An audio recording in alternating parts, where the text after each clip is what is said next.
Are you tired of ending up with narcissists? Are you tired of being hurt, manipulated, and gaslit? And are you tired of when you end up with a narcissist that for some reason you can't leave? It's because narcissists put us in this hypnosis, and it's so subtle where we feel like we need them. And it's such a psychological abuse that happens to us that a lot of us get stuck in it and can never walk away. Well, in this video right here, I'm going to break down the 5 traits that narcissists use to manipulate you, to love bomb you, to control you, because in the beginning, they look like the perfect person, but that's all part of the game. So in this video, I'm going to reveal to you what they are and how you can protect yourself so you don't get in another one, or if you're in it, hopefully you can find the strength to get out of it.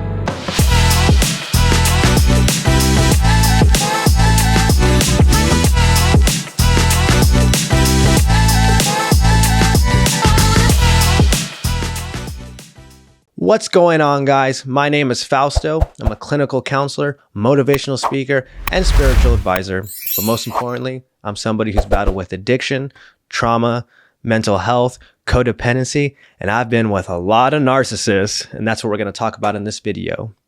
And I truly believe that those who hurt the most heal the most. And there's a lot of people out there that claim to be gurus, life coaches, and healers who are hurting you more than helping you. And I'm somebody who's not only been through the pain, but I've been able to walk through it the healthy way, went to school to get educated, and I've worked with over tens of thousands of people due to a mentor of mine who allowed thousands of people a week to come over to heal, to find hope, and to grow.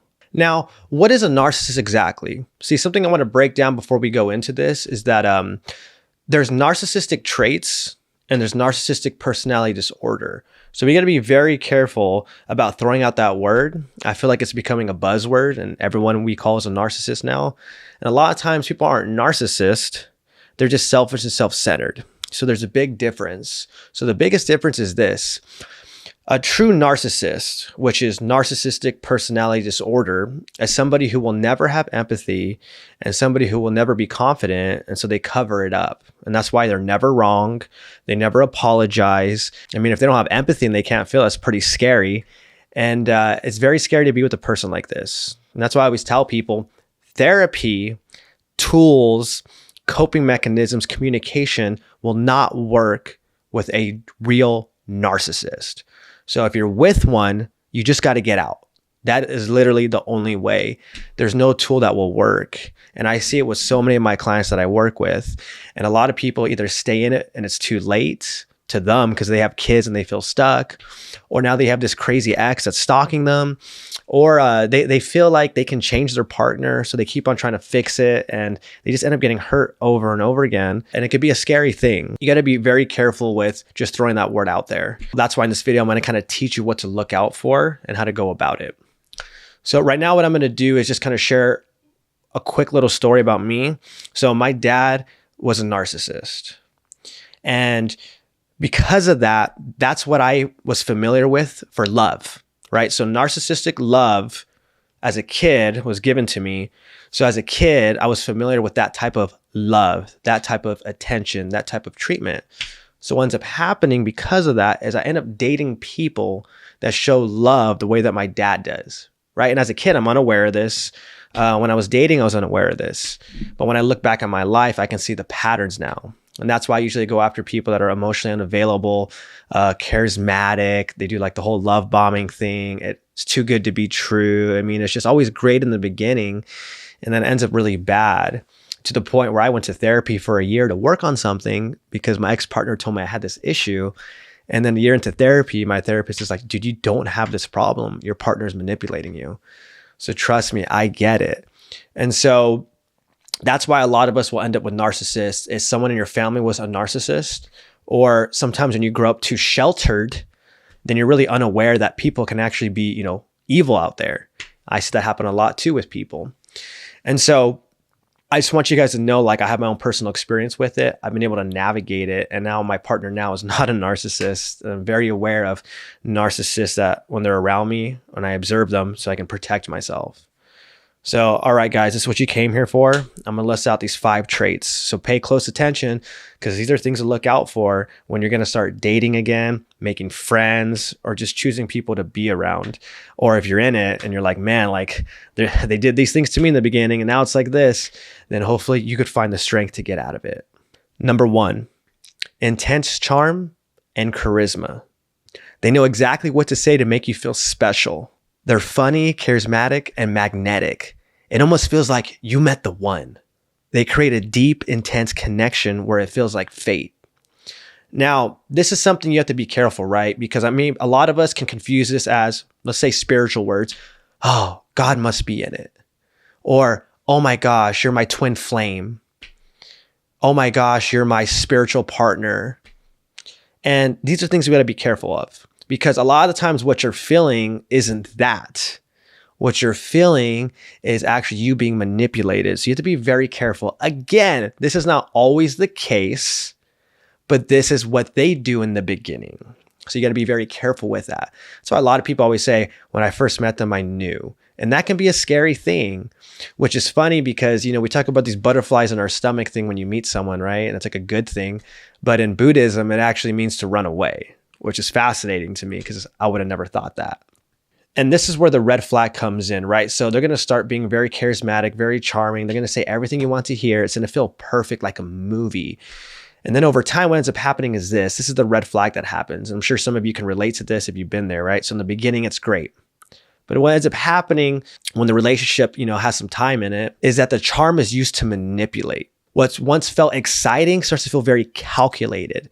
You're going to start noticing that this charm is actually very calculated, right? It's almost like they know what to say and what to do to get you hooked, to get something out of you and whatever. So you got to be very careful. And so that's something to pay attention to is it starting to feel like this is more of a manipulation tactic than it being genuine? And an example I want to give more on this before we go to the second one is I want to kind of break down like what this looks like. So let's say I'm going on a date with somebody, right? I'm going to play narcissist. Okay. I'm going on a date with somebody.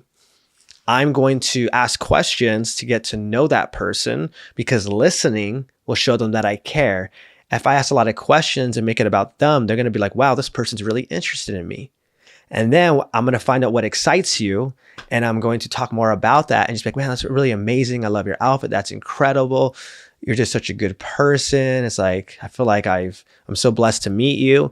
So those can all be manipulation tactics. It's trying to make the person feel so important and so needed, like they're the only person that matters. And that can create this high, this buzz, right? That this is the one, this is amazing. I'm in a movie. So be very careful to get hooked on that first encounter for the first couple of times.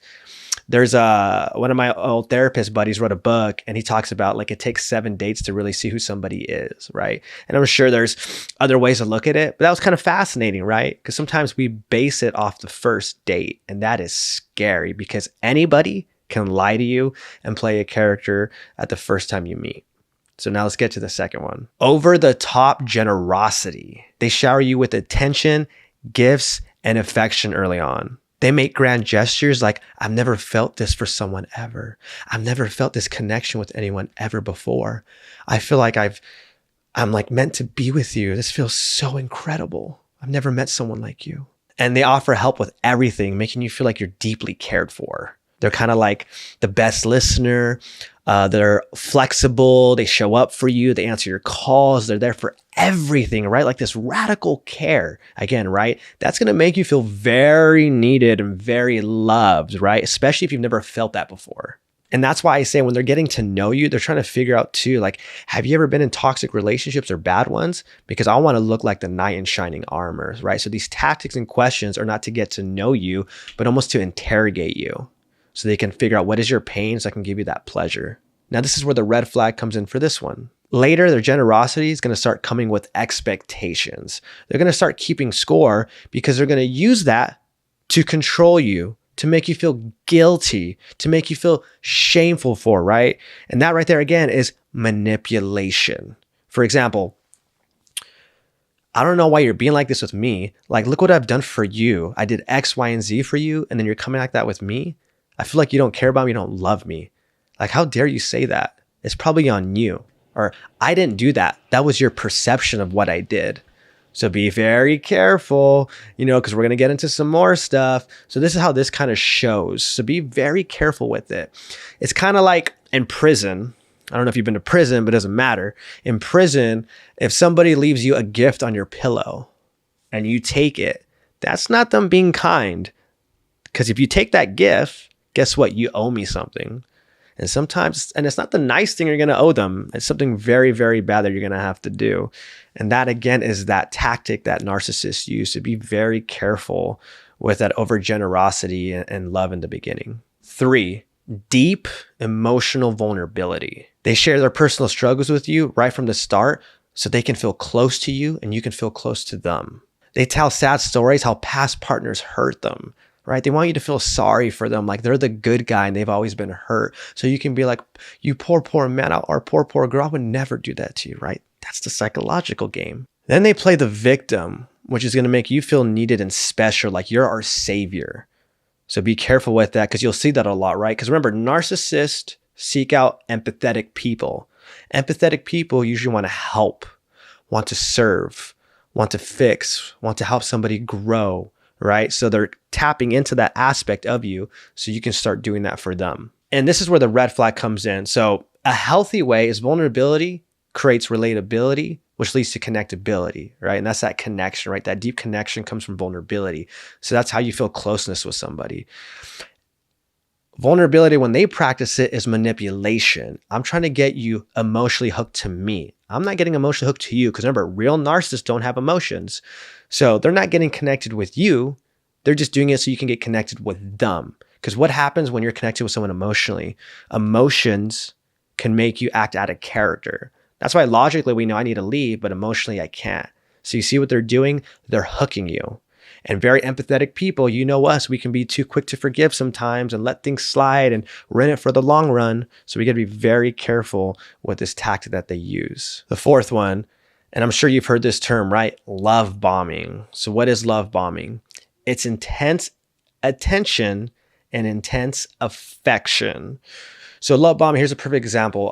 Love bombing is usually, I'm going to throw this example. Let's just say you meet somebody and right away they want to take you on vacation. They want to take you to the, out of the country. I mean, they're taking you on these nice dates, hotels on the sand, right? It's just like so much love, which again, not everybody who's a narcissist, not everybody that does this is a narcissist. Okay, remember that. But I'm just saying narcissists love bomb, all right? Again, they're trying to create novelty in your life. They want to be something you've never had before. And love bombing is creating a novelty, a movie-like experience for somebody, right? And that's something, especially if you've never had that, because they're going to ask you your past relationships, how were they? Again, they're going to make sure they show you an amazing time. So here's some examples. They text and call you constantly. They want to make you feel like you're a priority and that you're adored. They make big future plans in the beginning, kind of like I said, right? We're going to go on vacations here because we're soulmates. We're going to travel the world. We're going to do this. And especially if they can book something or create something like that in the beginning to show you that what they're saying is true, well, they're going to get you hooked. And then this is a scary one. They mirror your interest to make you guys feel like you're a perfect match. For example, you love solo traveling? I love solo traveling. You love going to the movies? I love going to the movies. You love art? I love art, right? And that's that thing like, no way, really? Oh my gosh. I mean, who doesn't want a partner, right, that enjoys the same things where you can do it together? So be careful because really what they're doing is they're pretending and we got to be very careful with that. So here's the red flag with it. Love bombing will quickly turn into control. They're going to expect now constant attention to them. And when you don't give it to them, they're going to punish you. And maybe you've ever felt that before, right? Look what I do for you, but you don't do that for me. And I'm going to make you feel bad about it, right? Because again, they're starting to slowly make you feel at this point like you're the bad guy, right? All these tactics are to do that. I come off as the superhero and I'm going to make you feel like the villain. And when you're in it and you're not aware you're with a narcissist, right? You're not really going to any people for help. Because remember, a narcissist will try to isolate you from getting help, right? And they're going to make you feel like you're the problem. So what ends up happening is you're going to actually think you're the bad guy. And that is scary. They can make you believe something that's not true, but if you believe it, it's true to you. And the term for that is gaslighting. And gaslighting is, and here's a rarely intense example. Let's say I punched my partner in the face. And then I tell my partner, I didn't do it. You punched yourself in the face. And my partner goes, did I? Oh my gosh, I did. That's gaslighting, right? That's an extreme example, but that's what I mean, what they do very subtly. And so it's a very scary thing. And that's why a lot of people, you understand how abused you were by the narcissist only when you leave the relationship. That's a whole nother video I'm going to make about how to heal from narcissistic abuse, because that is intense. Just a quick little 10-second example. It took me doing EMDR therapy to work on stuff. And then when I started dating again after my narcissistic relationship, my partner would point out like, why are you doing this, this, and that? And I was like, well, I have to, right? I'm going to get in trouble. I need to be like this and that. Everything has to be like this and that. And she's like, no, it doesn't. And I literally was like, had to be reprogrammed by my partner because I was living in this intense fear. Like I was the problem and had to do things a certain way or I'll get in trouble. And none of it was true. And it was a very interesting thing to walk through. Luckily, I was going to therapy at the time to process it. And I understood what narcissistic abuse was, right? Being a therapist myself. So I was able to, understand it. And it's wild. It is really wild. That's why a lot of people have a hard time trusting themselves after, or a lot of people, if they don't heal from it after, they get back with another narcissist. And here's the last one. Strong morals and good person energy. They talk about how kind, honest, and loyal they are. And they emphasize how they're different. They're not like everybody else, right? I'm not like your exes. I would never hurt you like that. They may even do charity work. They may even help people or talk about it, right? They'll literally play the character as a good guy.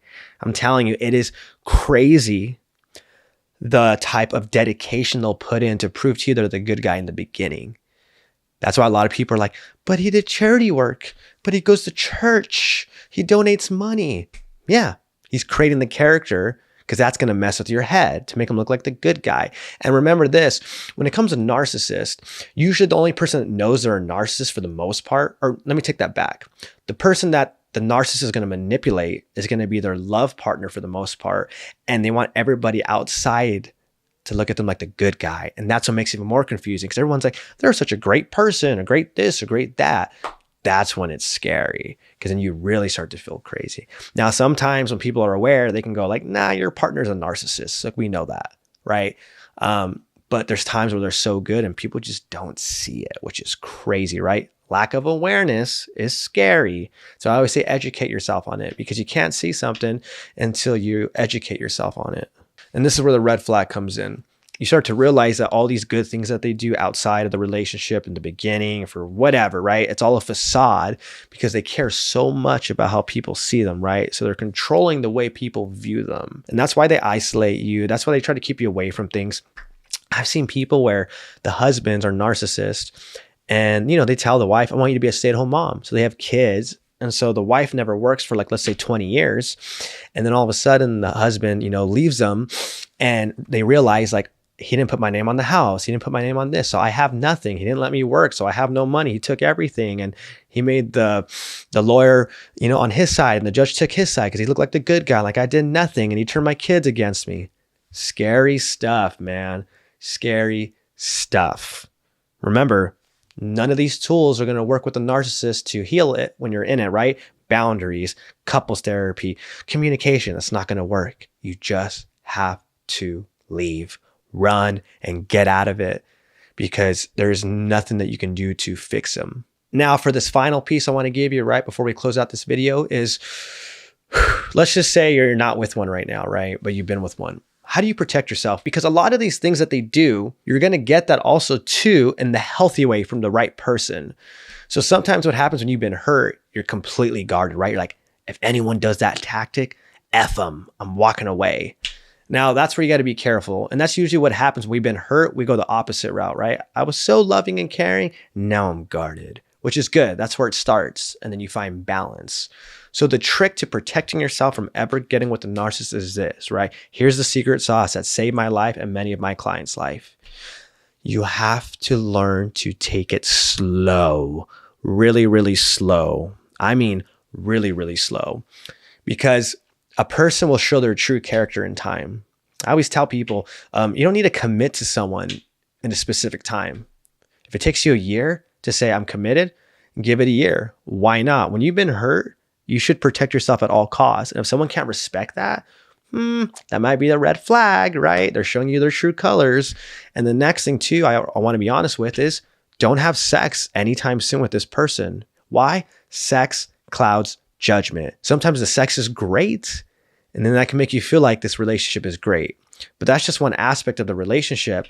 So you got to be very careful. And sometimes narcissists will use that, like the best sex you've ever had. I made it all about you. Oh my gosh, right? Be careful, very careful. So I always say, take it really slow, and you're playing the observation game. See how they are with their friends. See if they have friends. Find out things from people that know them, right? And again, you're not doing this in some interrogative way and crazy detective way. You're doing it in a very subtle way too, right? You're playing the game too to protect yourself. And trust is earned, not just given so easily, right? And so you really got to observe what's happening and stuff like that. And I always say, if you have trusted friends that are actually healthy and know stuff like this, maybe have them be like, what do you think, right? And be in therapy at this time, maybe too. That'd probably help a lot, and educate yourself on narcissism and stuff like that. But that's the key, is take it very slow so someone can show you their true colors. Don't have sex, because sex clouds judgment, and maybe sex might give you a connection that's hard to get out of. And when you kind of take it slow and you don't do those things, it can be a lot easier for you to walk away when you see the red flag. But remember, and this is the truth, if you ignore the red flag, then it's on you when you get in that relationship. Remember, don't fall in love with the potential, fall in love with the facts. And remember, red flags don't seem like red flags when they feel like home. So make sure what happened to you in your childhood or your upbringing that might make you attracted to narcissists, because you need to heal that to give you the strength to walk away from when you notice it. If you don't heal it, I can teach you all these tools and you're still going to go back with them. I see it all the time with people, and I can tell them all this information. They're like, yeah, but this one's different. God is in it, but this one's different. He is going to change. It's scary, very scary. So I hope this video helped you out to identify and to protect, because you deserve healthy love, because you matter, you are needed, and you are loved, and your empathy and your care for people is a gift. So just learn how to protect at all costs. And if you feel like this video helped you, or this video can help anybody else, please like, subscribe, notify, share it with somebody, because the more people that see this, the more people we can protect from narcissists, because they need it. They need the help. And I just appreciate you guys if you've been watching this video, and thank you for anyone who's subscribed, liked, or commented on my videos. I'm very grateful to see where my channel is going. It hasn't even been 2 months. And just please leave comments if you have any comments or questions and stuff like that, how this maybe helped you, or comments, because I'll help you. I'll message you. This is really me here. Also in the description, I have a free book that I made that's made by me, not AI, and it's how to find purpose in your pain. And it's just a way for me to give back to you guys, because I just love helping people. And other than that, I think that's it, man. So I love you guys. Have a blessed and beautiful day. And remember, every Monday at 7 a.m., I release a new video. Take care.